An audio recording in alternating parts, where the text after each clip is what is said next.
Անդրանիկ Քոչյան, խնդրեմ։ Իհարկե, պարոն Ազարյանի ասած կենթանիների ցանկը, վայրի արժի իմանալ, բայց ես մի կոնկրետ օրինակ եմ Տիկին Գալստյան ուզում բերեմ, վերջերս 10 օր առաջ Պաշտպանության հանձնաժողովի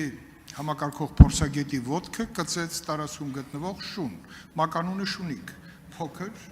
իր շորերով եւ կացարան ունի, եւ մեր փորձագետը, որպեսզի սրսկվեր, գնաց եւ գումար ծախսեց։ Ես ուզում եմ հասկանամ,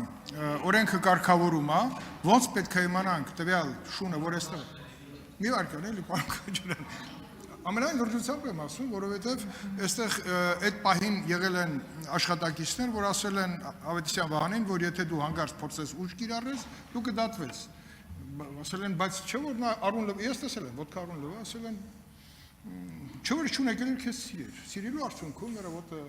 խացել էր եւ հիմա ոնց է լուծում օրենքը նման դեպքերում շունը ես ենթադրում եմ տարածքում ինքը դիմում է գրել մենք խորացանք հասկացանք որ պետք է քաղաքապետարան դիմում գրենք որովհետեւ այս շանը տարածքից հանան որտեղ սա առիթի դեպքը չէր եւ դուք էլ ծանոթ եք երևի այդ շանը բարբերաբար հարցակումը այո տուզիկ շուն Անկոչյան ժամանակը ավարտվել է ձեր շփումը դահլիճի հետ եկեք տեղափոխենք դեպի հարցի դաշտ Այս հարցը կարգավորվում է մեր օրենսդրության շրջանակներում եթե շունը ունի սեփականադեր Նաև ասեմ, որ ապագայում, երբ որ չիպավորման մեխանիզմը ներդրվի, բոլոր կենթանիները պարտադիր պետք է չիպավորվեն եւ նրանց նույնականացման տվյալները պետք է համակարգում լինի, որ անմիջապես կարողանանք հասկանալ։ Շունը սեփականատեր ունի, ֆիզիկական անձ է, համայնքին է պատկանում, իրավաբանական անձի է պատկանում եւ ըստ դրա կարող ենք հասկանալ պատասխանատվության շրջանակը, այդպես է, սեփականության ձևի միջոցով պետք է հասկանանք ով է պատասխանատու դրա համար։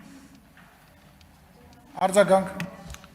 Ես արձագանքս հետևյալն է։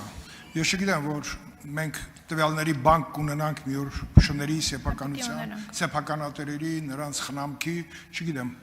գուցե դա ապագայում կլինի, բայց այսօր կոնկրետ փաստերի հետ ենք առնչվում, կոնկրետության մեջ, կոնկրետ մեր տարածքում կա շուն, որ հարցակվում է բոլորի վրա։ Ինչ են կանում, խնդրում եմ լուծում տվեք։ Դիմեք ԱԺ աշխատակազմին այս պահի դրությամբ դա կարող եմ ասել, իսկ չիպավորումը վերաբերելու է օրենքի դրույթների իմաստով միայն շներին առաջնային նախնական փուլում։